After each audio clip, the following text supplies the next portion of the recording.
Be of good cheer. It is I. Be not afraid.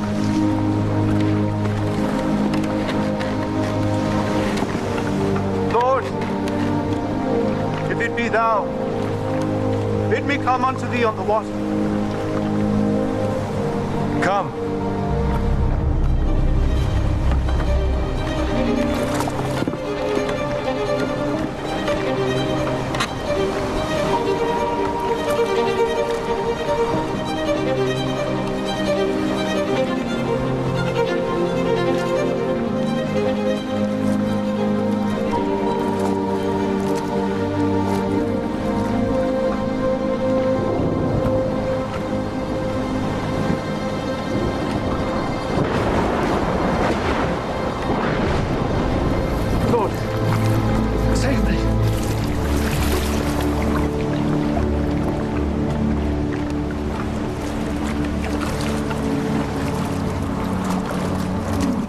O thou of little faith, wherefore didst thou doubt?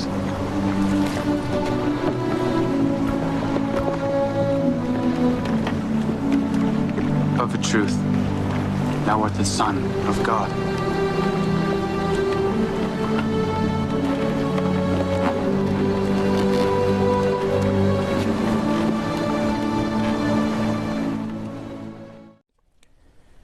Dear sisters and brothers,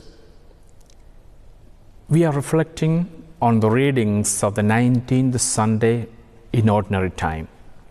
The readings invite us to live always feeling the presence of God with us, with Christ consciousness.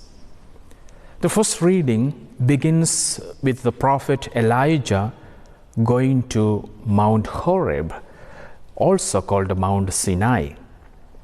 Even though Elijah's time was centuries after Moses, the holy mountain was still in those days considered to be the place that a pilgrim went in solitude to get in touch with God in a straightforward way. Elijah doubtless went there expecting some great wonder from God and to experience God's presence. Elijah expected that if he goes up to the mountain of God, God would appear in an earthquake, wind, or fire, and he will have a direct encounter with God. He expected a high wind, a great earthquake, and he saw the fire, but he didn't find the Lord in those signs. He did not find the Lord in the way he would have been expecting. Instead, Elijah hears God in a tiny whispering sound, a small voice.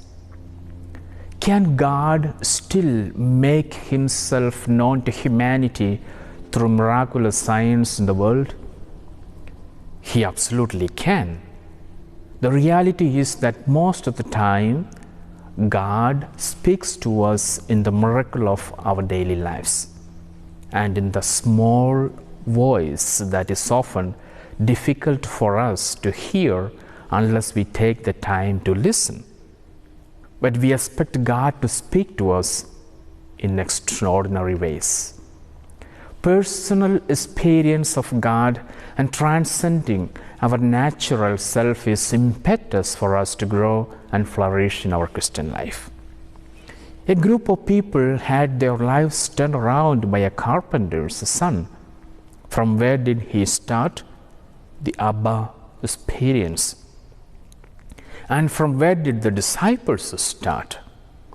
From the resurrection experience. St. Vincent de Paul experienced God in the poor farmers of France in the 16th century, which helped him to dedicate his life to serving the poor. The God experience of Mother Teresa was seeing Christ in the suffering people of the streets of Kolkata. In the Gospel, disciples experienced the presence of Jesus in the stormy wind. Jesus is walking towards them. Peter always took a step ahead to reach Jesus, trying to walk on the sea. He was mindful of the presence of Jesus with them when he got out of the boat. However, he began to sink as he took his eyes off Christ and his presence. Peter gives us two messages today. First, we all need to have a personal experience of God in our lives and have to learn to live mindful of Jesus' presence always, so that we don't sink into the problems of life when the storms of difficulties strike against our life. Mindfulness has gained its realm from the Orient to Western culture. The practice of mindfulness focuses on the present moment and creates a watchful mind that is flexible and open to change. John Kabat-Zinn, the founder of mindfulness practice of modern times, defines it as paying attention in a particular way on purpose in the present moment and non-judgmentally. Mindfulness living is about being conscious of what we are at the moment and savoring each moment, being grateful, look forward to the future with the possibility and hope to flourish despite the hardships we face each day. Mindful living for a Christian is living with Christ consciousness, experiencing the presence of Christ with us each moment. He is Emmanuel, God with us, and He has promised to be with us till the end of time. Secondly, the one who has the experience of God takes risk to live the faith. I heard a story once about the late Donald Coggan, former Archbishop of Canterbury, the Church of England, who was traveling by train through the English countryside when a young Anglican seminarian noticed him across the aisle. The young student was thrilled, introduced herself, and began to engage the Archbishop in conversation. They spoke for a length of the trip about life and ministry. As the student sought to soak up as much as she could, when the train reached the station, they prepared to part. They exchanged the usual pleasantries. Dr. Coggan, she said to him, "This was such a thrill, take care." She turned to leave and felt his hand catch her arm. "My dear," he said, "not take care, take the risk." Not take care, take the risk.